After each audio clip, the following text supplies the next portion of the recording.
You may have heard me on this channel before talk about how much time is needed for a backyard garden. And that's a great question. We're now late January, going into February, and soon we'll start thinking about our backyard gardens. Small, easily managed backyard gardens that don't take a lot of time. I always say keep it simple, because if you don't keep it simple, you won't stick with it and you won't do it. It's one of those things where it's like the gym membership. If it becomes something you dread and you don't want to do, you won't stick with it. So, backyard gardens, small 30 by 30, 20 by 20, how much time is it going to take for it to be productive and be taken care of? And the answer is, I always say about 2 hours a week. And that's a minimal amount, but it will work. And this is what I would do. If you're just going to spend 2 hours a week, I would pick the 2 days of the week where you're going to work in your garden. Maybe it's a Monday, a Thursday, maybe it's a Saturday, and the following Wednesday. So pick those times. And then what you can do is separate that into checking on compost, watering, weeding, harvest.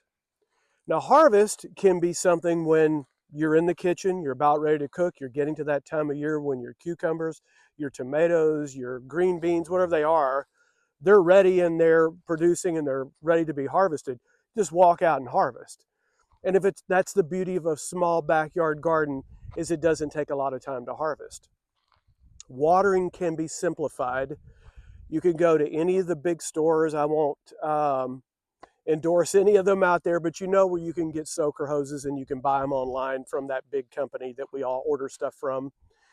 And you could get soaker hoses really cheap, and you can get battery operated timers over on your faucet where it goes off once a week. And that depends on where you live. You may live in the southeast where you get lots of rain. Watering's not that big a deal. You may live out towards New Mexico, Arizona, and you're going to have that soaker hose go off 2 to 3 times a week.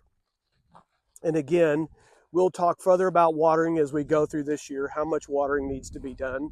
And you don't want to overwater, you don't want to underwater. We just want to make sure that the water amount keeps those roots set. So we'll go into that another time. But again, keep your time in the garden regimented so you'll enjoy it and you don't have to go, oh gosh, I need to be out there every day doing something. You don't have to be in your backyard garden every day. Make it a Monday, make it a Friday, make it again, separate it out 2 hours a week, 1 hour at the beginning of the week, 1 hour at the end of the week, where you go out and weed. You go out and maybe hand water. You can hand water and not use soaker hoses or timers if you don't want to go to that expense.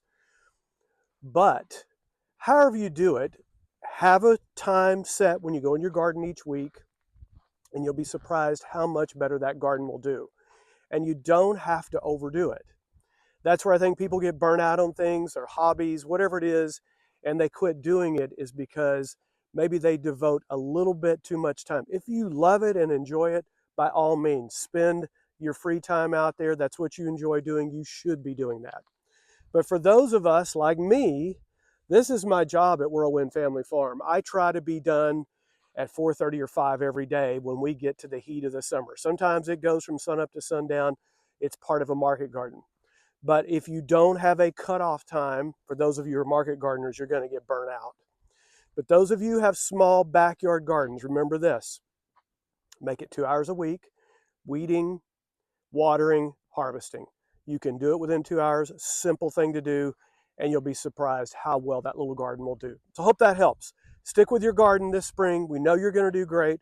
Follow us along. As we start our garden, you can start your garden.